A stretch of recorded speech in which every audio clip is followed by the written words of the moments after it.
YouTube. So today I wanted to make a video about Romeo and Juliet because I love it! I'm so excited! So, first of all, I'd like to just do my little forewarning that this is probably not going to be in chronological order whatsoever. It's just going to kind of be like random thoughts on, hey, this is Romeo and Juliet, and this is what I think about it. So first and foremost, hi doggy! I'd like to pinpoint my favorite part of the book is when they meet, because it's so cute.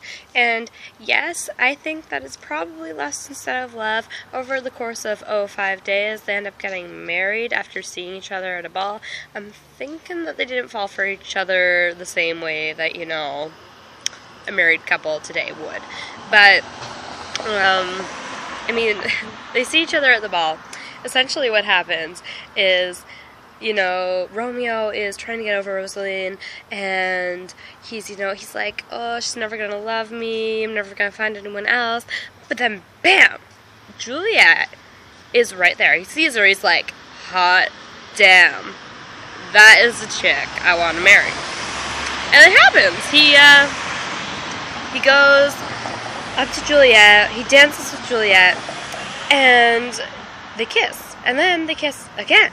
And from there on, that's kind of where our story goes from, I guess, a little bit. Of course, there's the rivalry between the two families, as many people know. I'm guessing most people know this, and know the basic story. But there's the rivalry between the Montagues and the Capulets.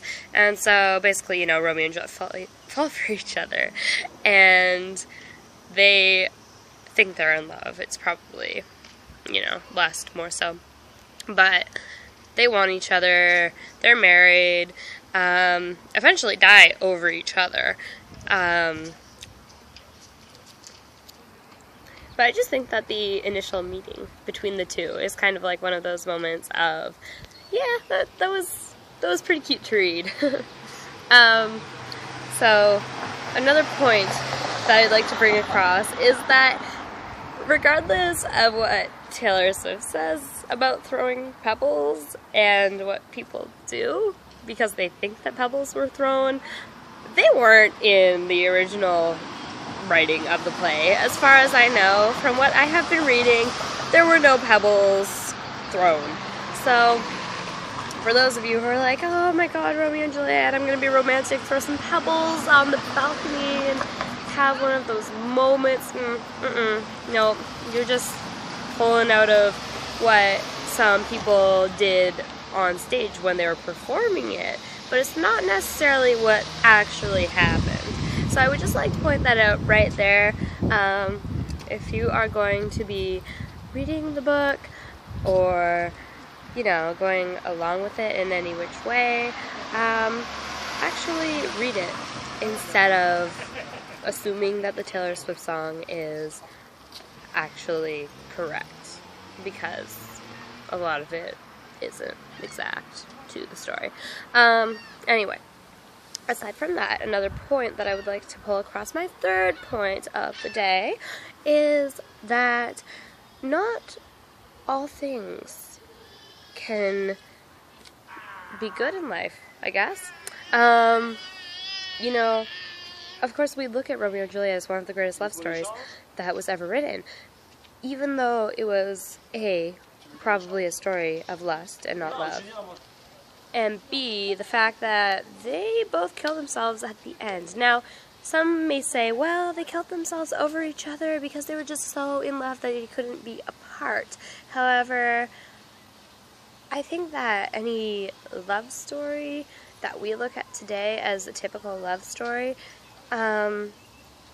yes, there are similarities, but also at the same time, I mean, we look at it as the happy ending, the Cinderella and the Prince, you know, Beauty and the Beast, whatever it is. We kind of have Disney-ified love stories, I guess, is what I'm getting at with that one. But Romeo and Juliet, you know, you see that life isn't always easy, and that love isn't always the easiest thing in the world, but that we live with it and we pull through with certain things, even though they may not be the best decisions.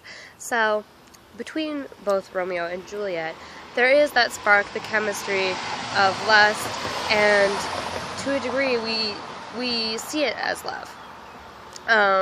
Because we think, why would some people do all these things for one another when it's just lust? We think that it must be love. So that's why we kind of pin it as one of the greatest love stories ever written, although it may not be a true love story in terms of what we consider to be a love story. So, fourth point, final point, would be that all good things come to an end at some point, no matter how perfect it may seem.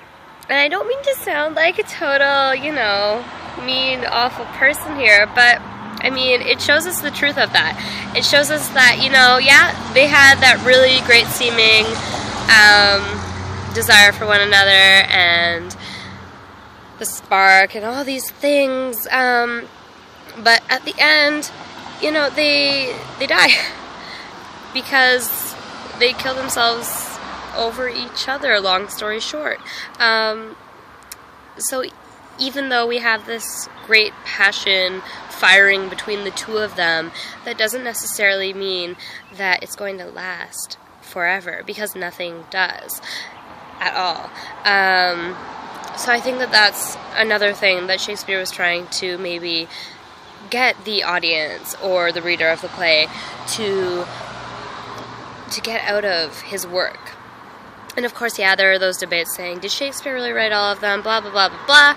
But nonetheless, I think that it's an excellent story. Personally, I have loved reading it. And, I mean, I will spend hours just reading it, or reading it out loud to my dog, whatever it is. I am now a self-proclaimed Shakespeare nerd because I just fall in love with his stories. So I hope that you enjoyed listening to my little improvised, selfie filmed, however you want to say it, my spiel about Romeo and Juliet. And please subscribe to my channel, because that would be ever most lovely of you. And I hope that you all have a lovely day.